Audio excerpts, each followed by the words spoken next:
मोटा पैसा है इनके पास। ये कहानी शुरू होती है संगीता के ससुराल से। संगीता का परिवार जॉइंट फैमिली का परिवार था, जहाँ सास, ससुर, पति, देवर, बच्चे, चाची, सास सभी थे। संगीता का ससुराल जितना फैला हुआ था, उतना ही फैला उसके ससुराल का घर भी था। पर इतने बड़े हवेली में रहने वाले लोग उतने ही कंजूस थे। सुबह सुबह विमला अपने कमरे से बाहर आती है और अपनी देवरानी से कहती है, ये नहीं कि उठ गई एक्सरसाइज करने बैठ जाए, सुबह सुबह उठते ही फ़ोन लेकर बैठ जाती है। इसी फ़ोन के कारण आजकल इतने स्पॉन्डिलाइटिस के केसेस बढ़ गए हैं। तेरे झुके हुए कंधे को तो देखकर ही मुझे लग रहा है कि तेरी हालत खस्ता है। अब स्पॉन्डिलाइटिस हो गया तो फिर सारी मस्ती निकल जाएगी, खर्चा आएगा सो अलग। अरे फ़ोन कहाँ देख रही हूँ मैं भाभी, वो तो बस मैं सुबह सुबह भजन चालू कर रही थी। तू और भजन किसी और को बनाना, मुझे नहीं, तेरी जेठानी हूँ मैं। और आज तू किस खुशी में इतनी सुबह सुबह उठ गई?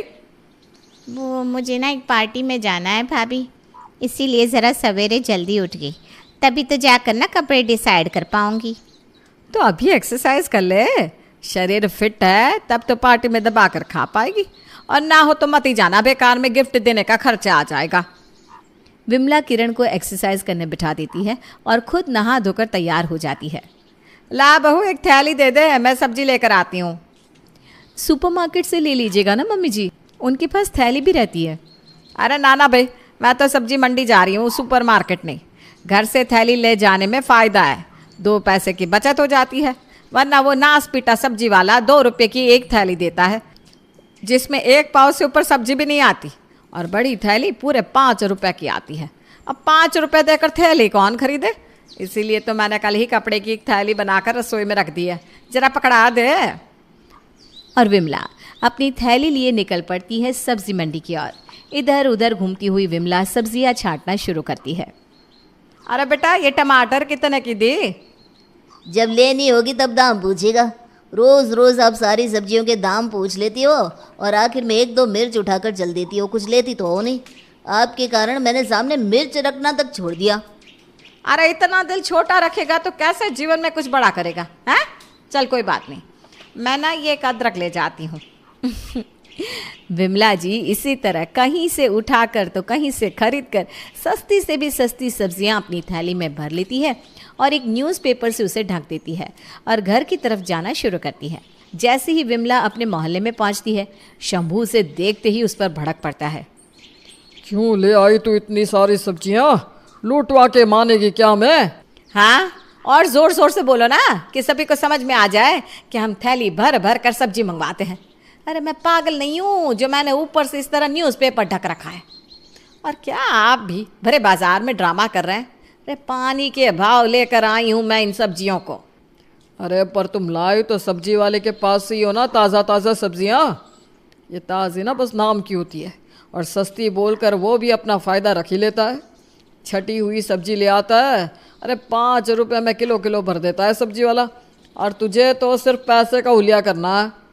सुबह सुबह मोहल्ले के बीचों बीच 5 रुपए की सब्जी के लिए विमला और शंभू को ऐसे लड़ता देख पारुल अपने मामा जी से कहती है, छी छी छी, कैसे लोग हैं ये? और आप क्या कह रहे थे मामा जी? मोटा पैसा है इनके पास, उनके घर में। ऐसी फैमिली शादी के लिए सजेस्ट करते हो आप? ऐसे घर में शादी करके जाऊँ मैं, जहाँ पर ससुर सड़कों पर बासी पुरानी सब्जियाँ चुनते फिरते हैं और सास सब्जी को नज़र ना लगे इसलिए उस पर न्यूज़पेपर ढकती चले। अरे भाई, थैली में सोना लेकर आ रही हो क्या तुम? और ऊपर से उस थैली को तो अच्छी तरह देखो मामा जी, ये टी-शर्ट की बनी हुई है। यही तो तुम आजकल के बच्चों का, ऐसे ही बाल सफ़ेद नहीं किए मैंने। इनके बड़े बेटे की अय्याशी देख लोगी ना तो फिर तुम कहोगी आईफोन लेकर घूमता है, 3.5 लाख की बाइक है उसके पास, और कपड़े ब्रांडेड ही पहनता है। शंभू जी को तो शुरू से आदत है कंजूसी की, और विमला जी तो ये सब एक्टिंग करती है लोगों की आंखों में धूल झोंकने के लिए, ताकि इनकम टैक्स विभाग वालों को खबर ना लग जाए इनके पैसों की। तुझे नहीं करनी शादी तो मत कर। मेरे एक दोस्त की 3 बेटियां हैं, बेचारा उनकी शादी के लिए परेशान है। इस घर के बारे में मैं उसे बता दूंगा, किसी का तो भला हो। हाँ हाँ, बता देना। जहाँ यहाँ विमला कंजूसी की हदें पार किए जा रही थी, वहीं उसका बड़ा बेटा पब में डिस्को डांस कर रहा था। 1 more drink। आपके जैसा ग्राहक तो हमने कभी पहले देखा ही नहीं राहुल जी। सुबह सुबह डिस्को में जहाँ कोई नहीं आता वहाँ आप ज़रूर पहुँच जाते हैं। अपने ही धुन में पागलों की तरह नाचने के बाद राहुल अपनी बाइक घुमाता हुआ अपने घर के बाहर पहुंचता है, जहां उसकी सेवा के लिए पहले ही दरवाजे पर विमला और किरण पहुंच जाती हैं। अरे भाभी देखिए, आ गया हमारा राजकुमार। सनस्क्रीन नहीं लगाई थी ना बेटा तूने, हैं? इसीलिए चेहरा ऐसा दब पड़ गया है। अब आप सोच रहे होंगे इस घर में कोई अय्याशी कर रहा है तो कोई कंजूसी, तो असल में मेहनत कौन कर रहा है? इस घर में मेहनत करने की सारी जिम्मेदारी सिर्फ और सिर्फ विकास पर थी। बचपन से ही विकास को उसके माँ बाप से एक पैसे की मदद नहीं मिली थी। वो बेचारा सब कुछ अपने ही दम पर करता था। दुकान से थका हारा पसीने से लथपथ विकास अपने घर आता है। खाना तो दूर, उसे कोई पानी तक नहीं पूछता। सभी राहुल की सेवा में ही लगे रहते हैं। विकास बेटा ज़रा इधर आ, देख कैसे तेरे भैया का चेहरा लाल पड़ गया है। मैं फ्रिज से बर्फ़ लाकर लगा देता हूँ मम्मी, ठीक हो जाएगा, टेंशन ना लो। तभी विकास के फ़ोन पर उसके दोस्त का फ़ोन आता है। ये तेरे पीछे से कैसी आवाज़ आ रही है? सब ठीक तो है ना? अरे वो भैया धूप में बाहर चले गए थे ना, तो उनका स्किन बर्न हो गया। वाह भाई वाह, उसका स्किन बर्न सबको दिख रहा है और तेरा लाइफ बंद होता हुआ किसी को नहीं दिख रहा। ऐसे ही बर्दाश्त करता रहेगा तो कल को तुझे घर से जाने को भी बोल दिया जाएगा। मैं तो कहता हूँ तू शादी कर ले, पत्नी रहेगी तो कम से कम 2 टाइम का खाना तो मिल जाएगा तुझे, वो भी बना बनाया। अरे पर मुझे कौन पसंद करेगा भाई। अच्छा चल, मैं तुझसे बाद में बात करता हूँ। विकास अपने लिए खाना बनाने किचन में जाता है, जहाँ ठीक उसके सामने के घर पर आई पारुल खिड़की से विकास को खाना बनाता देख लेती है और वहीं अपना दिल उस पर हार जाती है। बताओ, ये लड़का खुद खाना बनाता है, कौन बोलेगा कि ये इसके पेरेंट्स है? खैर, सास ससुर अगर कंगालपंती करती भी है तो उससे मुझे क्या मतलब। इतना पैसा है, इतना बड़ा घर है, आखिर में ये सब देकर अपने बच्चों को ही तो जाएंगे ना। और जहाँ रहा नेचर का सवाल, तो नेचर तो लड़के का अच्छा ही लग रहा है। अगर इसका बड़ा भाई इतनी अच्छी लाइफ जी रहा है, फिर तो इसकी लाइफ की मुझे टेंशन होनी ही नहीं चाहिए। और पारुल अपने मामा को विकास के साथ अपनी बात को आगे बढ़ाने को कह देती है। विनोद पारुल का रिश्ता लेकर विकास के घर चला जाता है। विकास भी अब शादी करना चाहता था, इसलिए वो भी फ़ौरन हाँ कर देता है और चट मंगनी पट ब्याह करके पारुल विकास के घर आ जाती है। बड़ी किस्मत वाली है पारुल, जो इस परिवार का लड़का हाथ लग गया। अच्छा हाथ मारा है विनोद तुमने। अरे मैंने क्या हाथ मारा श्याम भाई साहब, ये तो सब मेरे प्रभु की कृपा है। बस भांजी की शादी कर दी, अब ये मामा टेंशन फ्री हो गया। अब ससुराल वालों की प्रसिद्धि कैसी भी हो। तुझे ये लोग छोटे मोटे लग रहे हैं? अरे ठाठ से रहेगी पारुल, राज करेगी राज। मैंने तो सुना है उनके घर में सोने के बिस्किट्स भी हैं। बस बड़ा बेटा ज़रा छुपा नहीं पाता, रईसी जो भी है सामने दिखा देता है। उसी चीज़ से सब भाप गए कि इनके घर में बहुत पैसा है, वरना आज के ज़माने में जहाँ सब दिखाते हैं ये लोग छुपाते क्यों हैं, तू ही बता। दरवाजे पर खड़ी पारुल ये सब सुन रही थी और मन ही मन सोचती है, बस तेरी कृपा बनी रहे भगवान। मैंने तो विकास को पसंद कर लिया था, ये करोड़ों की प्रॉपर्टी तो मुफ्त में ही हाथ लगी। क्या घर है, इतना आलीशान, और 5 रुपए के लिए लड़ते थे ये लोग। बताओ तो कितना झूठ का दिखावा। पर ठीक ही है ना, नज़र नहीं लगनी चाहिए। मामा जी ठीक ही कह रहे थे, मोटा पैसा है इनके पास। इतनी आलीशान शादी, इतने सारे नौकर चाकर देखकर पारुल की आंखें चौंधिया जाती है और वो सोच लेती है कि अब तो उसकी ज़िंदगी रानी बनकर कटेगी। पर जैसे ही सारे मेहमान वापस लौटते हैं, अब तो बहू आई गई है, वो सब संभाल लेगी। सारे नौकर का हिसाब कर देती हूँ और सबको छुट्टी दे देती हूँ। क्या संगीता? हाँ मम्मी जी, वैसे भी जिस हिसाब से देवर जी की इस घर में इज्जत है, देवरानी जी को तो रसोई देखनी ही पड़ेगी। अपने ससुराल में नई नई आई पारुल कमरे में जाकर सो जाती है। कुछ देर बाद पारुल की आंख खुलती है। रामू काका, चाय लाना तो। उसकी आवाज़ सुनकर रामू काका तो नहीं आते, पर उसकी जेठानी संगीता वहाँ आ जाती है। खुद को महारानी समझ रही हो पारुल? रामू काका चाय लाना। अरे कौन सा रामू काका? ये जो तुम्हारी शादी के वक्त घर का सारा काम कर रहे थे ना, वो बस कुछ दिनों के लिए रखे गए नौकर थे। सिर्फ वही नहीं बाकी सारे नौकर चाकर भी। वैसे अब तो तुम आ गई हो तो सब कुछ तुम संभाल ही लोगी, इसलिए उन्हें छुट्टी दे दी गई है। चलो फ्रेश हो जाओ, उसके बाद मेरे कमरे में चाय भिजवा देना, ओके? ये सब आप क्या बोल रही हैं भाभी? देखिए मुझे ऐसा मजाक पसंद नहीं है। नहीं होगा, पर अब तो तुम्हारे जीवन ने तुम्हारे साथ मजाक कर ही दिया है।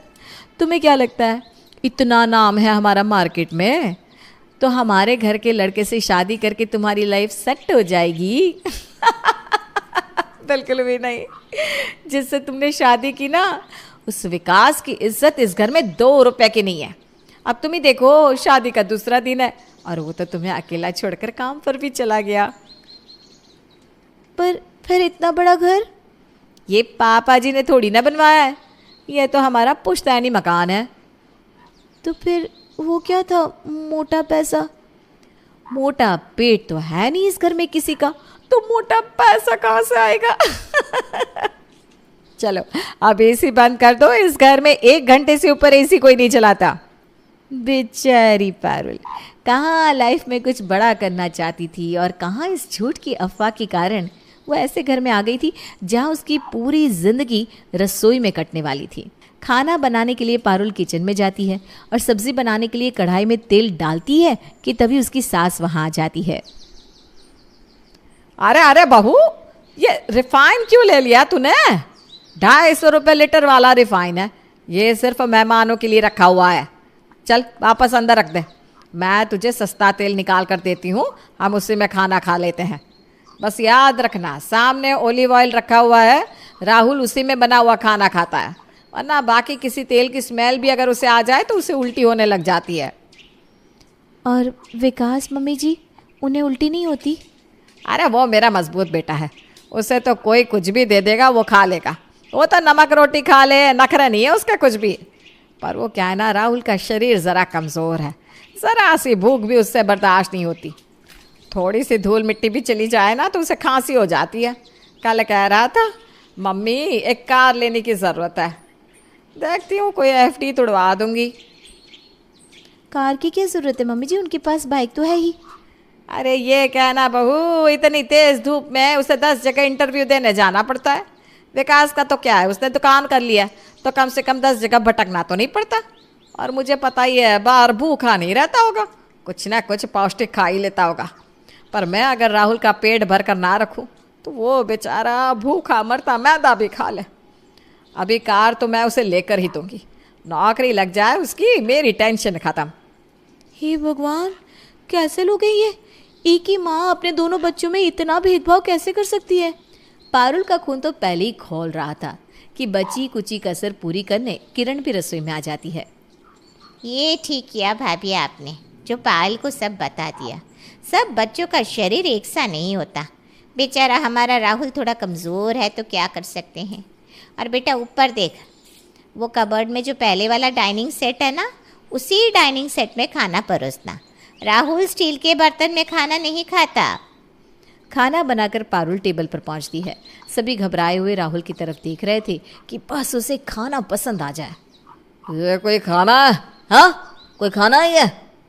इसलिए मुझे घर पर रोक रखा था तुमने मम्मी, इसके चक्कर में मेरी इंटरव्यू भी छूट गई। ये कहकर गुस्से में राहुल उठता है और उस खाने की प्लेट को छोड़कर बाहर चला जाता है। इसी बात का डर था मुझे, बेचारा भूखा चला गया मेरा बच्चा। जी आप उसके पीछे पीछे जाइए ना कुछ बाहर खिला दीजिएगा उसे। अरे उसके पास तो पैसे भी नहीं होंगे। हाँ, पूरा दिन तो किसी तरह पारुल अपने ससुराल में निकाल लेती है और रात को जैसे ही विकास दुकान से लौटकर घर आता है तो वो विकास से इस बारे में बात करती है। मेरे साथ धोखा हुआ है विकास, मुझे नहीं पता था कि तुम्हारा परिवार अंदर से इतना खोखला है। 5 रुपए नहीं है यहाँ किसी के पास। सिलाई कर कर के तो मम्मी साड़ी पहनती है और बचाए हुए सारे पैसे देती किसे है? राहुल भैया को, जो अपनी अय्याशी में इन पैसों को उड़ा रहा है। पहले तो मुझे लगा धोखा मेरे साथ हो रहा है, पर मुझसे ज़्यादा बड़ा धोखा तो तुम्हारे साथ हो रहा है। तुम्हारी यहाँ कदर ही नहीं है, जबकि सारा खर्चा तुम देते हो। शादी में खर्च तुमने लोन लेकर किया था। हाँ पारुल, मैं अपने भाई से बहुत प्यार करता हूँ और अपने घर वालों से भी, और इन चीज़ों से मुझे फ़र्क नहीं पड़ता। कोई कदर करे या ना करे, मैं जैसा हूँ मैं वैसा ही रहूँगा। तुम होगे धड़कन मूवी के अक्षय कुमार, पर मैं शिल्पा शेट्टी नहीं हूँ। तुम्हारी अच्छाई देखकर मैं इस चक्की में नहीं पीस सकती। मैं जा रही हूँ वापस अपने मामा जी के घर। पारुल, तुम मेरी पत्नी हो, ऐसा क्यों बोल रही हो? तुम्हें मैं किसी भी चीज़ की कोई कमी नहीं होने दूंगा। पर पारुल विकास की एक बात नहीं सुनती और अपना सामान पैक कर लेती है। अपना सामान लेकर जैसे ही पारुल अपने कमरे से निकलती है, संगीता उसे रोकते हुए कहती है, मैं बहुत बार अपने मायके गई, पर मेरे मायके वालों ने मुझे अपने पास नहीं रखा। तुम्हारे मायके वाले मुझे अपने पास रख लेंगे क्या पारुल? तो मैं भी चलती हूँ। ताना दे रही हो ना मुझे भाभी? मैं तुमसे चिकनी चुपड़ी बातें नहीं करना चाहती थी, इसलिए पहली बार में ही मैंने तुम्हें इस घर की सारी सच्चाई बता दी थी, ताकि तुम्हें समझ में आ जाए कि कितनी बड़ी भूल कर रही हो तुम इस घर में शादी करके। इसी तरह मोटा है पैसा कह कहकर मेरे मम्मी पापा ने इस घर में मेरी शादी कर दी। पर फेरे होते ही राहुल डिस्को चला गया और अगली सुबह आया पूरे तरह नशे में धुत। चाची और मम्मी जी उनकी सेवा सत्कार में लग गई। पति का प्यार तो मुझे कभी मिला ही नहीं, क्योंकि वो घर पर कभी टिके ही नहीं, और जब टिके तो बस चीखे चिल्लाए। लड़का तो देवर जी जैसा होता है, पर देखो सही परवरिश ना होने के कारण, सही संस्कार ना होने के कारण और सही पेरेंटिंग ना होने के कारण दोनों घर कैसे बर्बाद हो रहे हैं। मैं तो आए दिन देवर जी को ताने देती थी कि उनको समझ में आए कि इस घर में इनकी कोई वैल्यू नहीं है और वो अपने पीछे इस घर में किसी लड़की को लाकर उसकी ज़िंदगी बर्बाद ना करे, पर वो समझे ही नहीं और अब तुम्हारी ज़िंदगी बर्बाद होगी। पर आपके मायके वालों ने आपको सपोर्ट नहीं किया भाभी? शादी के बाद अगर लड्डू हाथ लगे तो मज़े और नीम हाथ लगे तो वो भी चबा चबा कर खानी ही पड़ती है। ये कहकर मम्मी ने फ़ोन काट दिया था। पहले मैं भी बहुत लड़ती थी, पर फिर जब देखा कि मायके वालों का भी सपोर्ट नहीं है तो बस चुपचाप रहने लग गई। बैग पैक कर लीजिए भाभी जी, हम इस घर को छोड़कर जा रहे हैं। और इस तरह शादीशुदा होने के बाद भी विमला के दोनों बेटे फिर से अकेले हो जाते हैं। आपको लग रहा होगा कि किस तरह हंसी मजाक में शुरू हुई ये कहानी इस मोड़ पर ख़त्म हुई है, पर असलियत में यही होता है। जब माली खुद अपने एक पेड़ को ऐसे कड़े धूप में रख दे कि वो धूप से झुलस जाए और दूसरे को इतना पानी दे कि उसमें और जल्दी फूल आए, पर ज़्यादा पानी के कारण वो धूप में पड़े उस दूसरे पेड़ से भी पहले मर जाता है। और ऐसे ही परवरिश में भेदभाव विमला ने किया था, जो आज उसके दोनों बेटों की ये हालत हो गई थी।